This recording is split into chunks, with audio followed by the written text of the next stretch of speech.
What's up, everybody? This is Alex Christoforou with the Duran, and I'm here with Alexander Mercouris, editor-in-chief of the Duran. And today we're going to be taking a look at the Putin-Erdogan meeting in Sochi and the creation of a demilitarized zone in Syria.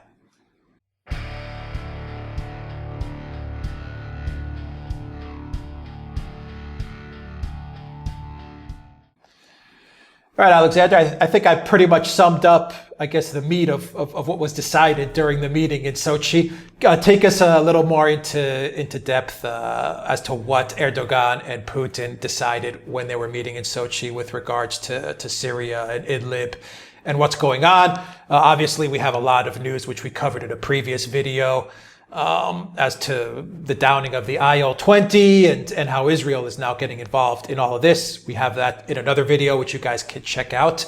But let's try to focus this one on Turkey and on Russia, and specifically what was decided in Idlib and how this really affects Turkey and Turkey's outlook on things, as to how they're pretty much, if I could sum it up or kind of explain it, they're going to be managing this DMZ.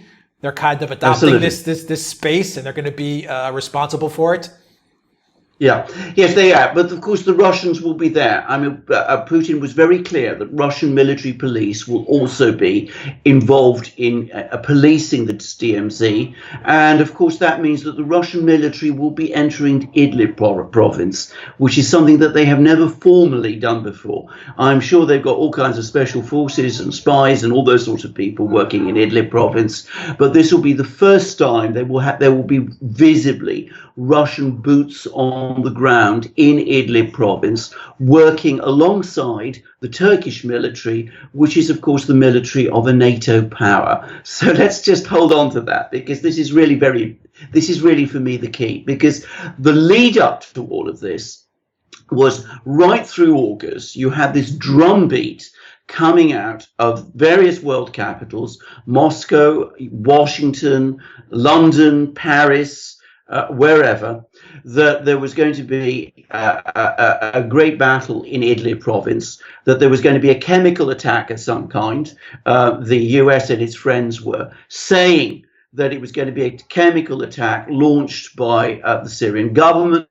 The Russians were saying that it was actually a chemical attack being prepared by the jihadi groups in Idlib.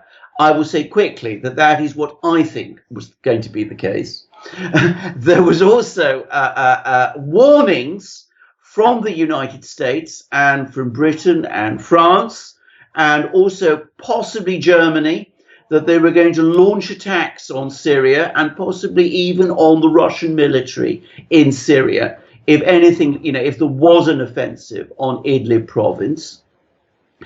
And what has now happened is that all of these threats have effectively been set aside, because Erdogan, who is the president of a NATO member state, has gone behind the US. He has completely ignored all these threats from the US, and he has cut a deal directly with Putin by flying to Sochi, which involves inviting Russian troops into Idlib province.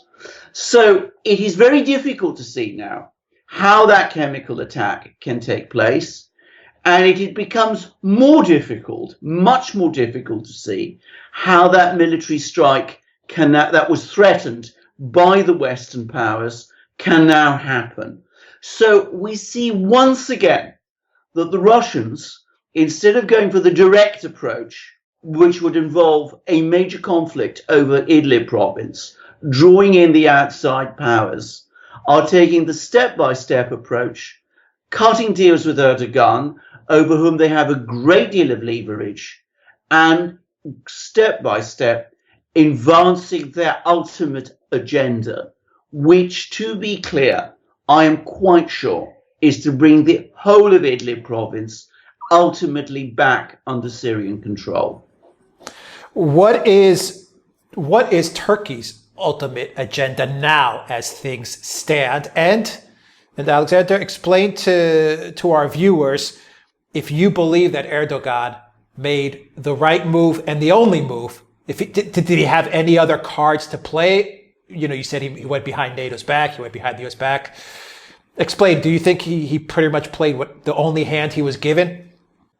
No, I don't actually. And I think that's what's really interesting about this, because, of course, earlier in the summer, and we've discussed this on our programs, Turkey and the United States seem to be on a collision course. There was the story about this pastor who has been arrested and is being held in detention in Turkey. And there was the attack on the lira, and there were the sanctions that the US imposed on Turkey. But now we had a situation where it seemed briefly as if the US and Turkey over Idlib province were once again on the same page, that they were talking together about these same things. And the option perhaps existed for Erdogan to say to the US, look, back me on Idlib, I will do your help, I will do your bidding in Idlib, I will do everything I can to make life impossible for the Russians on Idlib. And in return, you drop all these sanctions and cut me all kinds of slack on the pastor, on all those other things. Now, interestingly, Erdogan is a very difficult man to deal with and a very, very complicated person. But he chose a completely different route. Instead of going to Washington and talking to Trump, he went to Sochi and talked to Putin. And he did the deal with Putin there. And one has to wonder why he did that. And I think the reason is because he doesn't trust the Americans anymore. And he sees that the US has been putting economic pressure on him and on Turkey. And he sees that the US is playing this very dangerous game with the Kurds in northeast Syria. And I think he has decided that ultimately it is in his interests and in Turkey's interests to cut a deal with the Russians over Idlib. Now, having said that, we are not out of the woods because, of course, this business in Idlib is so complicated. And we have these 10,000 jihadi fighters there. And my God, where are they going to go? Erdogan has to try and find some kind of a solution to that, because Putin says it's absolutely clear these people have to leave Idlib province. Erdogan has agreed to this. So what is going to happen to these people? What is Erdogan going to do about them? And what is he going to do with Putin about them? Given that now it is the Russians, the Turks have joined themselves at the hip with the Russians in Idlib province. Well, we shall just have to wait and see. But as I say, once again, the Russians have just taken one further step forward rather than leap to their objective and perhaps fall short. They've moved towards that objective by one further small step, and there will be further small steps to come. Well, but what's Turkey's goal now in Syria? Is it to prevent the Kurds from creating? I mean, because everything keeps on shifting, constantly shifting. With Erdogan, he's so unpredictable that, I mean, can Russia trust him, or is he? No, Russia cannot. Yeah, can he go and still make a deal with the U.S. and? Is that connected to Turkey's ultimate plan, which is what? To stop the Kurds from creating a state, to remove Assad? What are Turkey's priorities now? It's very difficult to know what, because there's what are Turkey's interests. Turkey's interests, and there are many people in Turkey who are now saying this, is to restore the central government in Syria to all control of all of Syria, to the Kurdish areas, to Idlib province, to all of it, so that Turkey has a stable and secure partner on its southern border. The trouble is, what is in Turkey's interests doesn't seem to match with Erdogan's desires. He's got himself into this extraordinary feud with Bashar al-Assad in Damascus. He's backed all these jihadi groups. And let's be very clear about this. I mean, he has previously publicly said that the West and Turkey should be backing Jabhat al-Nusra, which is the Al-Qaeda franchise in Syria. I mean, he went that far. So he's got himself involved with all these people. And to answer your earlier question, of course the Russians can't trust him. Of course Erdogan is the kind of person who's perfectly capable of changing policy from one day to the next. What I think the Russian strategy is to tie him down step by step so that it becomes more and more difficult for him to change course, and ultimately impossible for him to do so as they work towards their objective of reunifying Syria. As for Erdogan's objective, I think his paramount objective at the moment is to survive. He's got a very difficult situation with the United States on his hands. Interest rates in Turkey, against his wishes, have been pushed up to 24%, meaning that there is certain to be a recession of some kind in Turkey next year. He has lots of opponents in Turkey. At the same time, so on the one hand, he needs to calm things down and to stabilize things. At the same time, he needs to retain face by showing to the Turkish people that he is still a player in Syria and working with the Russians in Syria. And last but not least, he has to find a way to deal with these very dangerous people who he sponsored, who he doesn't want running amok in Turkey. Now, how he achieves all these things, I'm really not sure. And whether he can hold to the course he's now set himself, and whether the Russians can keep him to that course, remains to be seen. But that is what the Russians are trying to do. And for the moment at least, Erdogan is going along with it.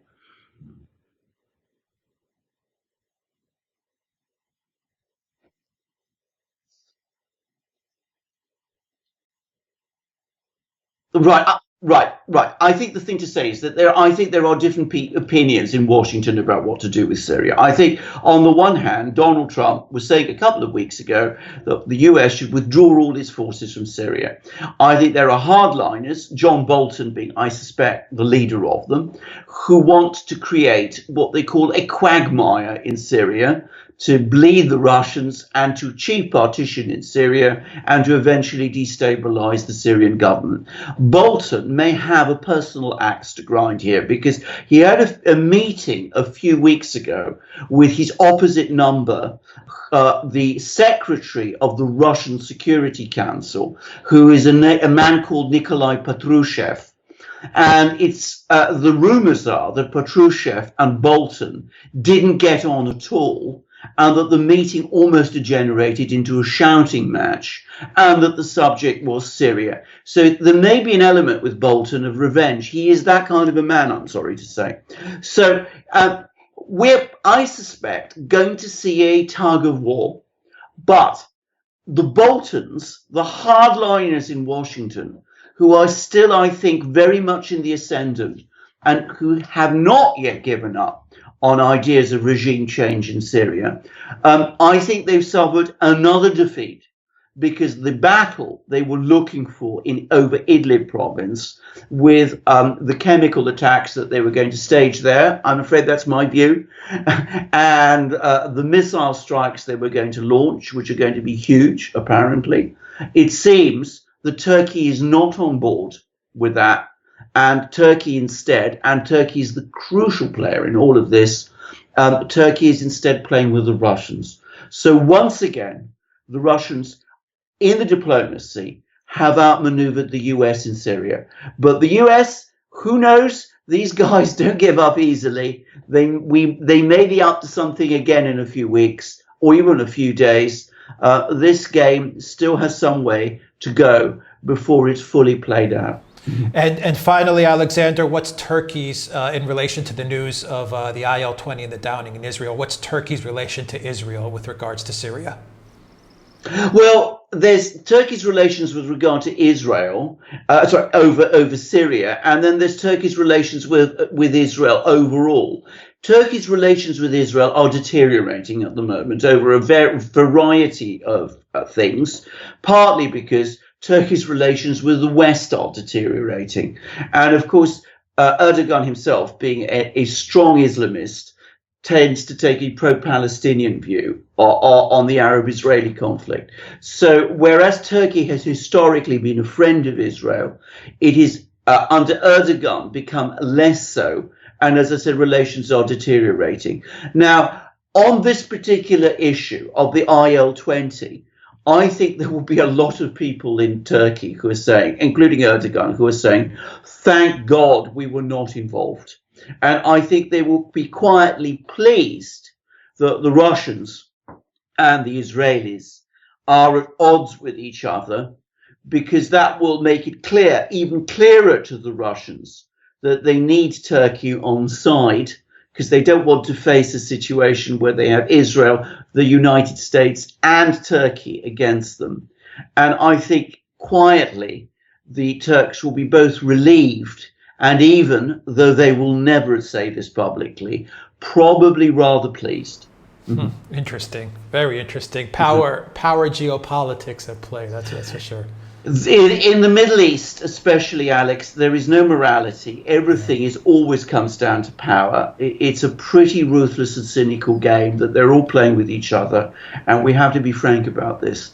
But the Russians have shown over the last 3 years that they're very good at playing this, probably better than anyone else, and that they've got the strongest pieces on the board. So that's why, as I said, they've generally in the end got what they wanted. Alexander Mercouris, Editor-in-Chief of the Duran. Thank you very much. Guys, if you like this video, click on the subscribe button down below and click on the notifications bell to get notifications every time we push out a new video. Visit the Duran shop, pick up a t-shirt. Also, you will see our PayPal page to donate. And we have a Patreon page as well where you can donate. It's all down in the description below. Help us to continue to broadcast discussions like this.